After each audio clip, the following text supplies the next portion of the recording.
Now, if you're following behind me, you need to know I'm working from the ASB. I don't know if we've got that, Jackie, but if not, it may be slightly different. 2 Samuel 21. If you've got your own Bible and you found it, shout, I'm there. I'm there. I'm there. Well done. The rest of you shout, I forgot it. Okay, and there was a famine in the days of David 3 years, year after year. And David sought the face of Jehovah. And Jehovah said, it is for Saul and for his bloody house, because he put to death the Gibeonites. And the king called the Gibeonites and said unto them, now the Gibeonites were not of the children of Israel, but of the remnant of the Amorites, and the children of Israel had sworn unto them, and Saul sought to slay them in his zeal for the children of Israel and Judah. And David said unto the Gibeonites, what shall I do for you? And wherewith shall I make atonement, that you may bless the inheritance of Jehovah? And the Gibeonites said unto him, it is no matter of silver or gold between us and Saul or his house. Neither is it for us to put any man to death in Israel. And he said, what ye shall say, that will I do for you. And they said unto the king, the man that consumed us, and that devised against us, that we should be destroyed from remaining in any of the borders of Israel, let 7 men of his sons be delivered unto us, and we will hang them up unto Jehovah in Gibeah of Saul, the chosen of Jehovah. And the king said, I will give them. But the king spared Mephibosheth, the son of Jonathan, the son of Saul, because of Jehovah's oath that was between them, between David and Jonathan, the son of Saul.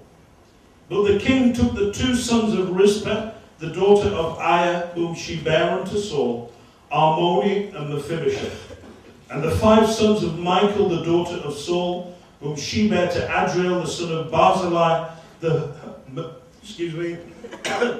Maholathite, and he delivered them into the hands of the Gibeonites, and they hanged them in the mountain before Jehovah, and they fell. And Rizpah, the daughter of Aiah, took sackcloth, and spread it for her upon the rock, from the beginning of harvest until water was poured upon them from heaven. And she suffered neither the birds of the heavens to rest on them by day, nor the beasts of the field by night. And it was told David what Rizpah, the daughter of Aiah, the concubine of Saul, had done. And David went and took the bones of Saul and the bones of Jonathan his son from the men of Jabesh Gilead, who had stolen them from the street of Bethshan, where the Philistines had hanged them, in the day that the Philistines slew Saul in Gilboa. And he brought up from thence the bones of Saul and the bones of Jonathan his son. And they gathered the bones of them that were hanged. Last verse, verse 14. And they buried the bones of Saul and Jonathan his son in the country of Benjamin in Zelah, in the sepulchre of Kish his father. And they performed all that the king commanded. And after that, God was entreated for the land. Father, we're taught to handle your words honestly, rightly dividing the word of truth. And as our senior pastor comes and expounds the scriptures to us, help him to do that with truthfulness, with honesty, but with the passion that befits the word of God. Holy Spirit, come, hover and own your word and press it into our lives, we pray. In Jesus' name. Amen. Could you welcome Pastor Doug as he brings the word today?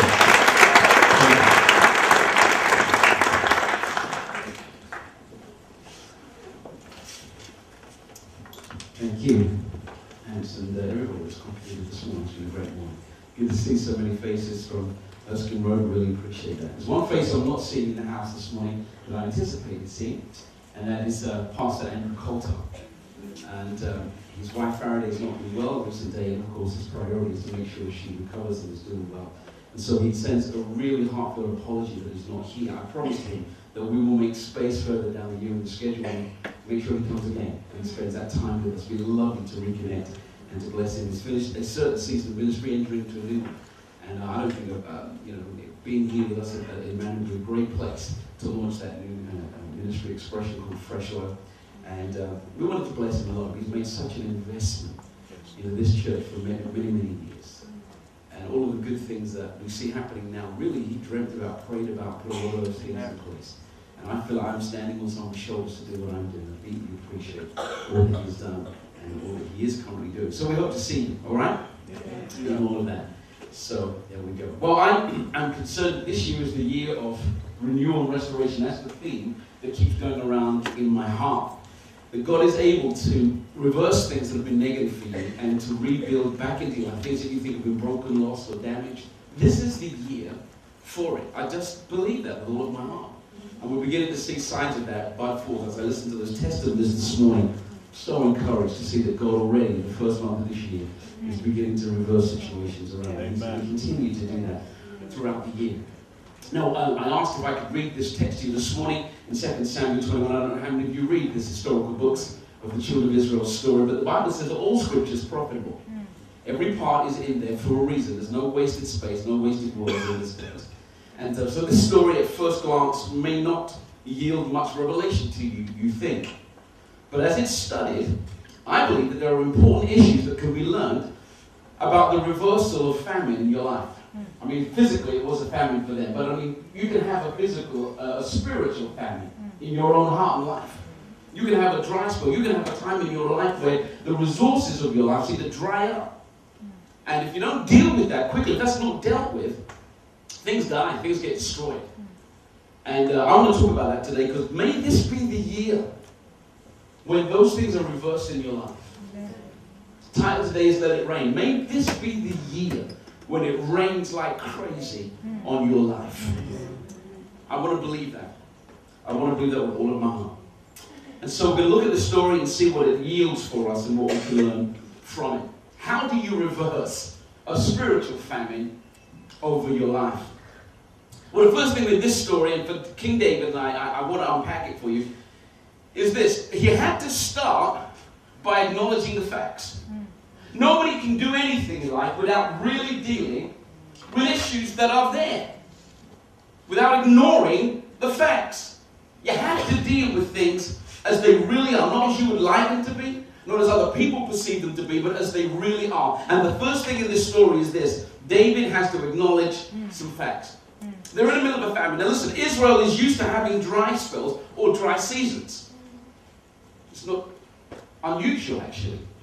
If the water table in the mountains is a little low, you can expect to have some dry seasons and some dry moments. But what was unnerving for David in this story and for the people of Israel during the season was the sustained nature of that condition. When you have a short dry spell is one thing. But when this goes on for 6 months, 12 months, 24 months, 3 years, the Bible says, when you have something which has gone on for a sustained period of time, that's something that needs to be looked in. Yeah. You can't ignore that. You can't brush that off lightly. There are certain life conditions that when they keep continuing, when they're sustained for a long period of time, you have to go, whoa, let's just check this out. This deserves deeper observation. And so when you look at the story of the famine that's happening around David, a famine means an excessive drought.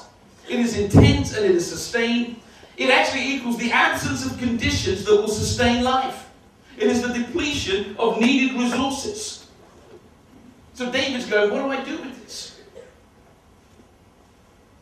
I mean, look at the condition that we're in.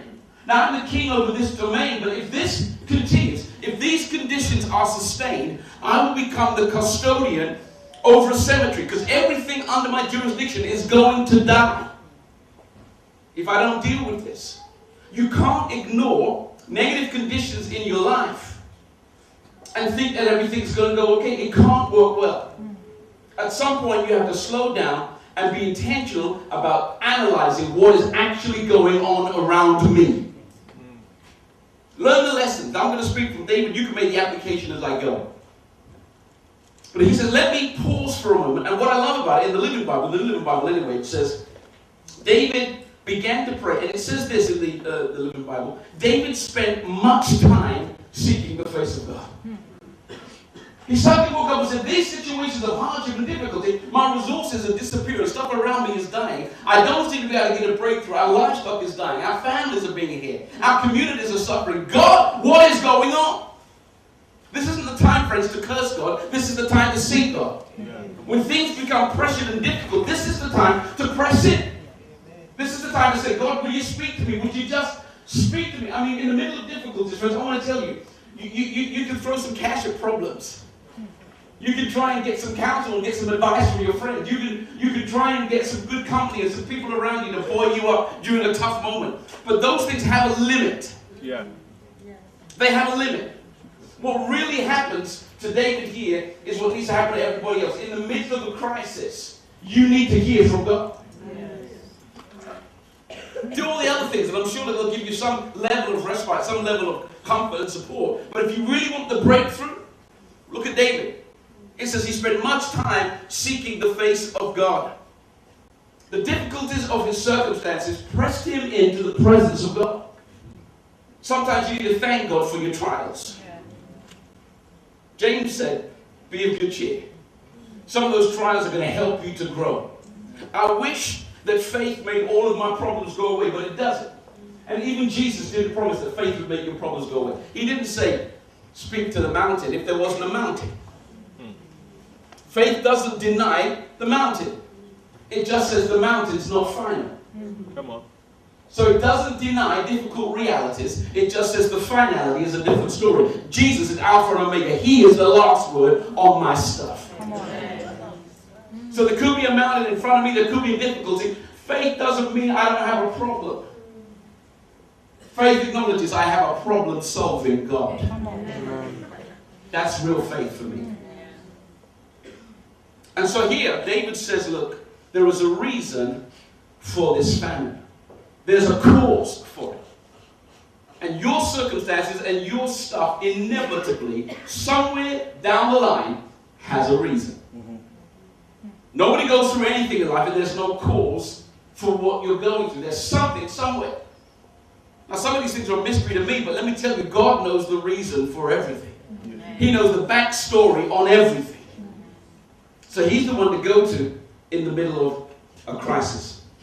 I must be willing to seek God for his answer. And I must be willing to be like David and sustain my supplication and my prayer. It says David spent a long time seeking God. It wasn't 1 day or 2 days, 1 week, 2 weeks, 1 month, 2 months. David obviously said in his mind, I'm going to be here for as long as it takes. I'm not coming out of God's presence until I hear something clear. I'm going to pray until I get an answer. Yeah. It's the kind of I won't quit attitude that I think we need a little bit more of.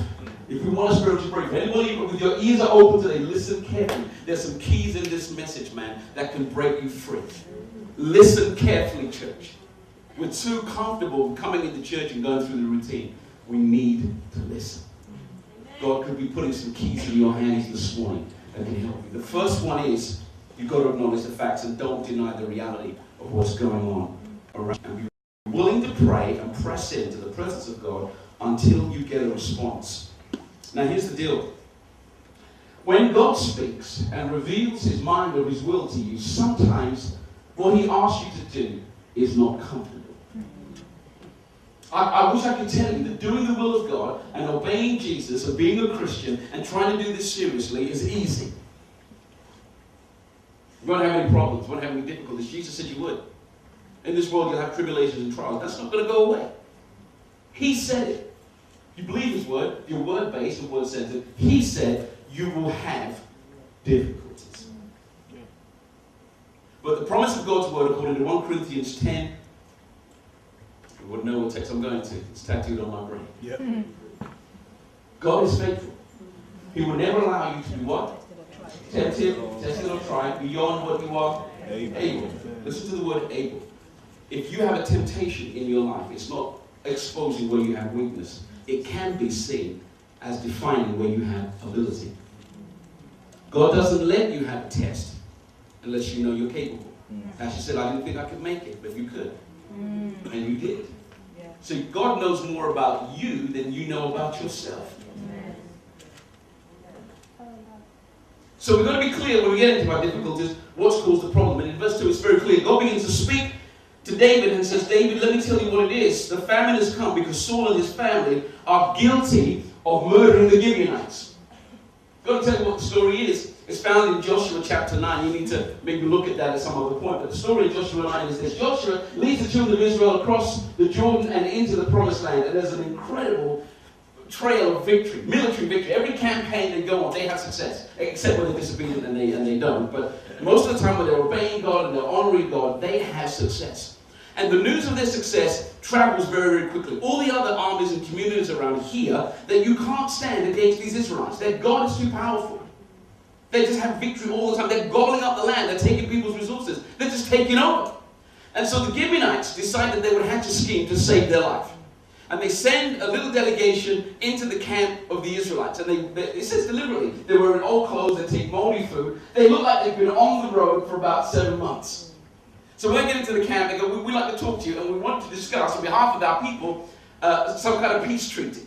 Because we don't want to be destroyed. We know your God is with you. We know you're powerful. And can we do this? And so they look at their clothes, and they look at their food, and on the basis of what it appears to be to them, they make the assessment that these people are safe.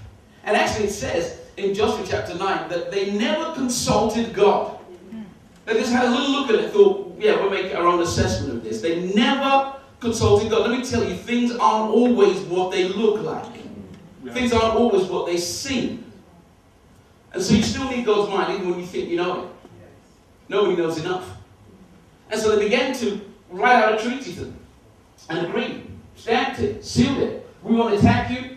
We make sure that your people are safe whenever we come into your area. 3 days later, they discover that these people live around the corner. They want to go and attack them. The Israelites go, let's take this next community. And Joshua goes, we can't. We signed a treaty. We've got a covenant with these people. We can't violate that. In fact, if we do that now, we will offend God. Now, initially, if they hadn't signed that contract, I mean, the Gibeonites would have been history, man. They're from the Amorites. They were from a wicked group of people. They would have been dealt with for their sinfulness. God was purging that country of all of the sinful practices, the disgusting practices of those particular communities. They would have been. But, now, they're preserved. They've been brought into the will of God for preservation. You go, wow, that's really crazy. The will of God is like, some people teach about the will of God being like a tightrope. And if you just make one little slip, whoop, you're off into the chasm. But I think the will of God is more like a field. It's a little broader than you realize it. And ultimately, God's purposes will never change. But sometimes His plans and the will of His plans can change. We're flexible. You do things, and sometimes you don't realize you can bring things into God's plan for you that weren't originally there. Because you didn't pray, you went about it your own way. Be careful. Be careful. I've known people do that. Said, you know what, I'm going to pray about it. He looks handsome, she looks pretty. I'm going to get married. Are they Christians? Oh, didn't think about that. But now we're married. What do we do? Well, you brought them into the will of God. They're now your husband. They're now your wife. Don't do missionary dating. I could tell you many, many stories of where people have gone out and done their own thing and scooped something into the will of God. Was Ishmael supposed to be born? God said, I'll bless it. God has the capacity to sometimes include some of your mistakes, but don't think He's endorsing it. He's just that merciful. He's just that good. So they shouldn't have actually had the treaty with these people, but now they're lumbered with them. And the people say, well, do whatever you want. And so they go, well, here's the compromise. When the temple needs to have water carried to it or wood to be cut for it, some of the lowest people in this community will have to do that job. And from now on, the Gibeonites will have to do that. They go, that's fine. Because we'd rather be a living woodcutter than a dead hero. So that's good with us. And that's basically the background to the story until some point in King Saul's control of the throne, he decided to do a purge against that community and kill them, almost kill them all off. I mean, the historians tell us that the Gibeonites lived near the territory of the Benjamites. If that's the case, then Saul was a Benjamite. Can you imagine being raised day after day, looking into another community and saying, who are these people, Mom? Oh, they're the people that lied to us and deceived us. What kind of hatred can be born in your heart as a kid? If I get the chance to deal with those people, I will. And maybe that's what he did. But unfortunately, he had forgotten something. They had a covenant. A covenant had been signed. And Joshua said, if we break it, we will hurt the purposes of God. Saul went ahead and he broke it. And God is concerned when innocent blood is shed on the land. Deuteronomy 19, verses 8 to 14 makes it very clear The blood speaks. Justice has to be done. Deuteronomy chapter 21, verses 1 to 9. Atonement has to be made. The word atonement means we need to cover this. God wants to see it covered. I want it dealt with. I don't have to keep looking at an open problem that's there. The Gibeonites, obviously, and other people, they wanted it covered. They wanted closure to the issue. So what are we talking about with David's story? David goes, God, what is the problem with this famine? These are the facts. I'm feeling my resources are disappearing, but what's the root behind it all? And God says, there's some unfinished business in this nation's history. So I want you to roll back the years, go back and sort it out. And David's going, I didn't even do this. Can you imagine how David would have felt after that prayer meeting? Sometimes you don't come out of a prayer meeting always feeling good. It's the right thing to do, but it doesn't always feel good. You always come out of a prayer meeting feeling good. Sometimes when God speaks, it's a challenge to you. Yeah. It's difficult. Sometimes some of the things Jesus said to people was so difficult to take in, they walked away. They said, I can't do this. He had to watch people walk away because they couldn't deal with things that he raised in their face. If you want to come to church, you have to be ready for God to put some stuff on your plate and to challenge you and talk to you very straight and say, are you prepared to deal with this? And David's going, listen, I didn't start this problem. I didn't initiate this problem. I didn't kill nobody. I didn't kill the Gibeonites. But now it's on my watch to sort it out. My resources are disappearing because of somebody else's behavior. I'm under pressure up in here because of what somebody else has done. And God says, well, no, you didn't do it, David, but I'm trusting you. Since you prayed about it and you want my help, I'm trusting you to get this sorted. So David goes and he begins to have a discussion with the Gibeonites to be absolutely clear about what's gone on, what has happened, what the root of the story is. Now, I guess as David's being clear on the reasons and understanding what happened with Saul, he has to be very intentional about the process, and obviously the process takes time. When you are trying to get out of your famine, and you want that resolved, and you want the rain of God to pour out on you, and God points out that you've got some stuff in your history that hasn't been dealt with, you have to be willing to deal with it. It's got to be intentional. I can't circumvent this. I can't get around it. I can't ignore it. I can't pretend it's not there. And we try. We really try. The nature of human beings when they're caught in a difficulty is to hide in the bushes and to cover themselves up and blame somebody else. That's what people do. It wasn't me, it was the woman. The woman said it wasn't me, it was the snake. The snake didn't have a leg to stand on, does it?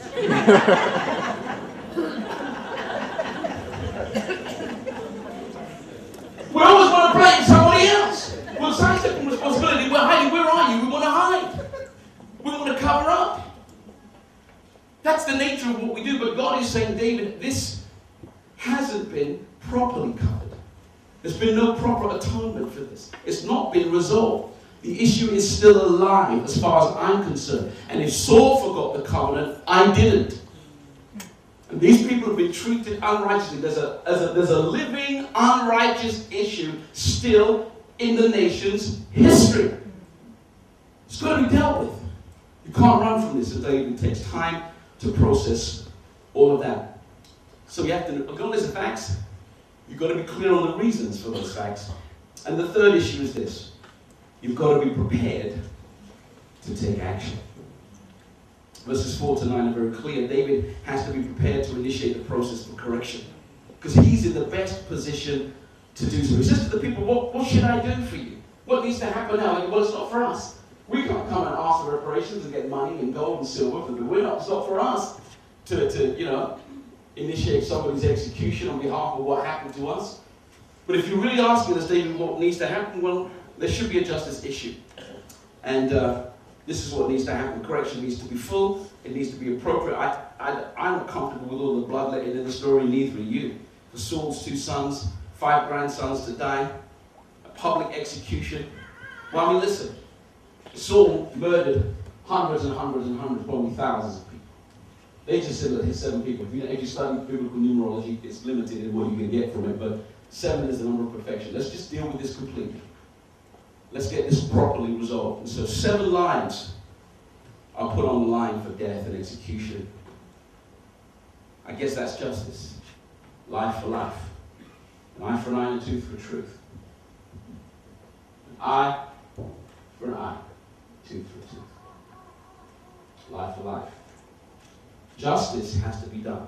The issue has to be appropriately settled.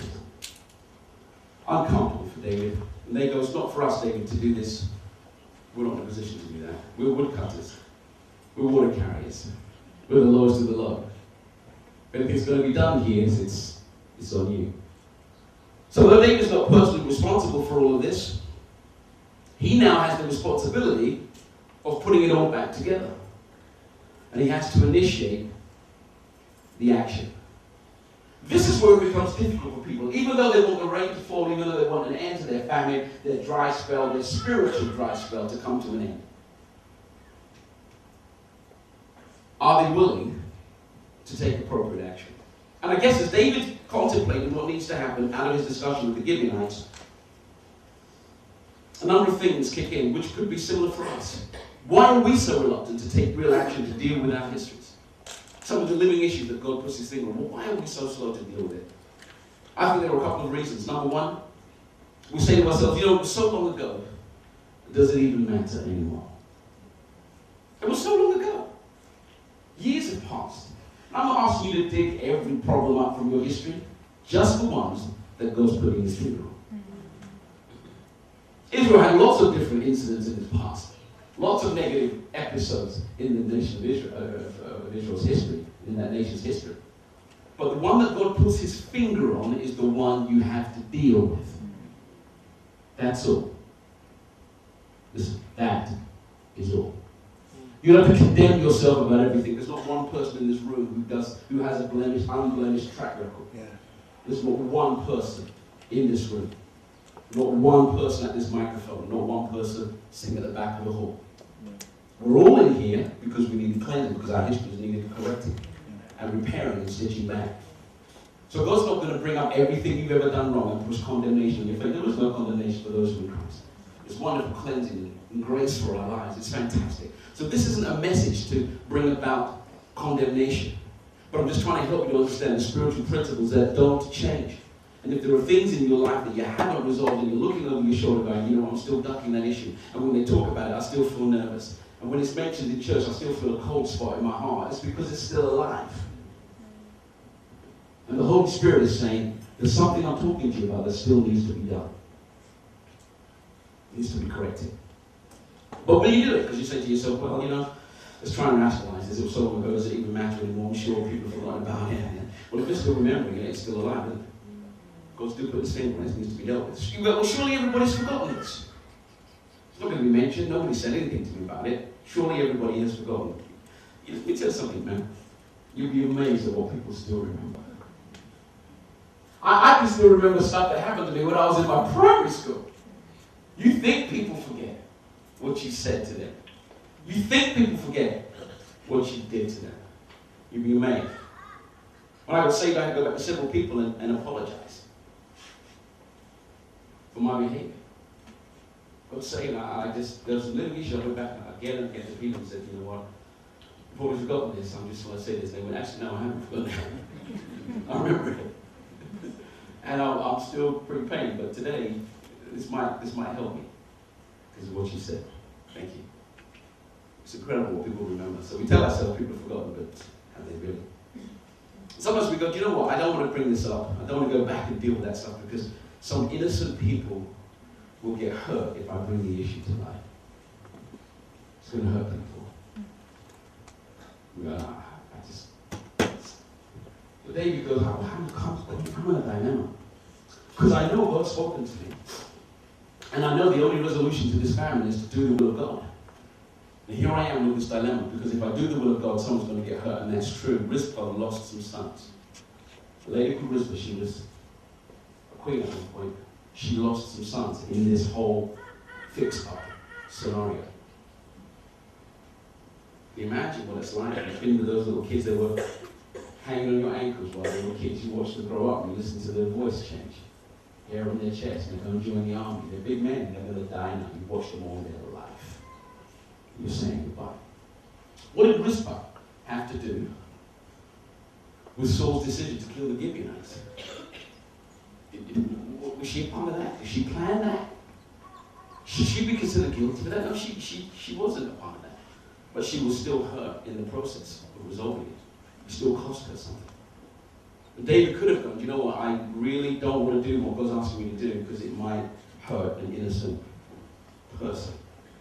What do I do with that? Friends, don't give yourself an excuse for not doing what God's called you to do. As you're sitting here today, under the sound of my voice, I know, because I've been thinking about this all night. I know the Holy Spirit is speaking to people and saying, I'm bringing it to you again. Without me mentioning your stuff, things have popped up in the back of your mind that need a phone call, that need a conversation, that need a visit to say, can we talk about this? Can we resolve this? And I can't promise you that putting that stuff right is going to be comfortable. I'd be lying to you if I told you it was going to be comfortable. But is it right? Doing the right thing is not always comfortable, but it is always the right thing to do.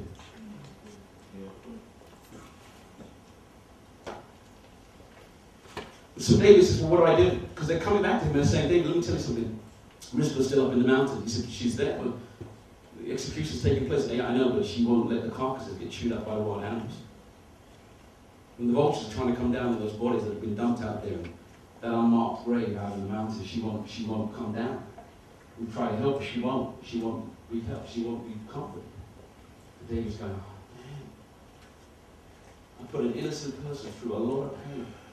But I've done that by trying to obey the will. How do I do this? And so what he does is quite remarkable. He honors a royal family and shows respect to a king's wife in her grief by having this nation-focused funeral. Let's bring proper closure to this. We're going to do the best we can, even though it's difficult, to honor God's word, to respect the reality and the truth of what went on, and try to help the people who are going to be disturbed through me dealing with this to come to terms with it the best way they can. That's what David did. And it worked. It worked. David said, let's have that state funeral for the family who were a royal family here. Let's honor them and bring closure to this issue. We want it covered so God can bless us. Because without dealing with this stuff, we're dying up in here. We're dying. And you know what I like about David? Because he says, actually, while we are burying the people who died, I don't think Saul's been given a proper burial. And my good friend, Jonathan, you know, sometimes the enemies would kill a king or a leader, take their corpse and hang it up in the public square of their community for everybody to see. This is what happens to anybody who's an enemy of us. And he says, is it true that the bones of Saul and Jonathan, they're still in enemy territory? They're still not been given an honorable burial? Let's bring those in as well. Let's bring that in as well. So while we're giving closure to this issue over the Gibeonites, maybe there's some other things that need some closure as well. And I can't help thinking, friends, that as David is walking behind the bones of this funeral, well, they're burying Saul and Jonathan as well, that David's not only burying bones, he's burying memories. Can you think of the memories that would have been associated with Saul and Jonathan? Think of the jealousy of Saul, where twice he tried to kill David and made promises to David. I mean, even some of the sons who were executed, they were the sons of a daughter of Saul that David was promised her hand in marriage. Never happened because of Saul's jealousy and deceit. The murder attempts, the lies, the failed promises again and again. David, if you do this, I'll bless you with this. David, if you do that, I'll bless you with this. How many times are you promised something and let down? People break opportunities for you. They rob you of stuff. They promise you things that you never get. They lie about you. They hunt you down. They falsely accuse you of things. David's got all this stuff in his mind. He's experienced incredible embarrassment. Had to live amongst the Philistines. Been hunted like a wild fox. Had to pretend he was schizophrenic to save his life. Totally embarrassed. People ridiculed him and laughed at him when one time his name was held in honor and fear. He was the giant killer. He's remembering all of the things he's gone through. His friendship with Jonathan never had friends like that in his own house. And as he's burying these bones, he's thinking, I lost all those friendships, I lost those opportunities. I've had all those years out of my own country, out of my house, out of my job, with no money, living in a cave, blah, blah, blah, blah, blah, blah.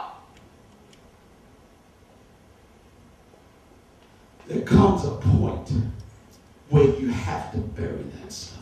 Yes. You can't keep carrying a corpse on your back. Come on, people. When do we lay it down?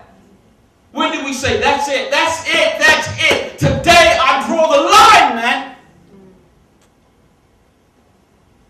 I'm letting it go. I have to do this. It's one of the toughest places for people to get to. That level of honesty where they'll acknowledge the facts and say, this is the real reason. And this is what I need to do to put it straight. And I'm about to do it. So they shovel in the last piece of dirt at the funeral service. For our kind of service, it's a little different. Maybe they have a little cave and roll a rock over it. But they're heading back. And I love verse 14. It says, and then the prayers that were made to God regarding the famine were answered. And I don't know how that happened. I don't know who the first person was that noticed that. I went, oh, did you feel that? I could have sworn it was a drop of water came on my head. Somebody else, whoa, me too. Before you know it, the heavens open and the rain is pouring down. Oh, how I love God who is faithful to his word.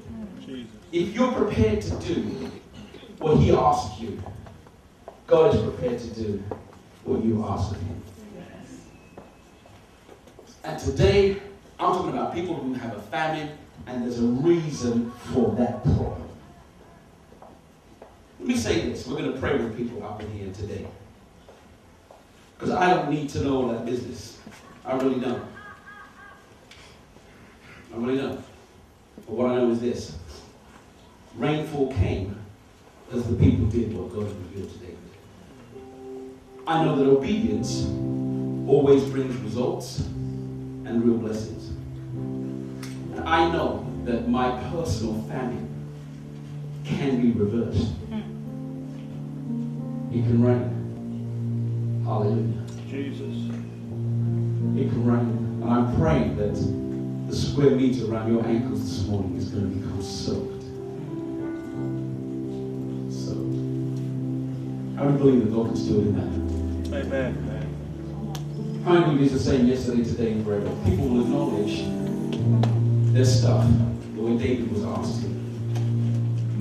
That maybe God will pour from the heavens again today. We're going to see the heavens open over our lives and our families. If we're prepared to do it, will you make the phone call? Will you make a visit? Will you have a difficult conversation? Will you start saying, you know what, even though my resources are eaten up and famished, and it's not my fault, God, give me the grace to bring this to closure and bury these bones. God, help me. God, help me. God, help me. God, help me.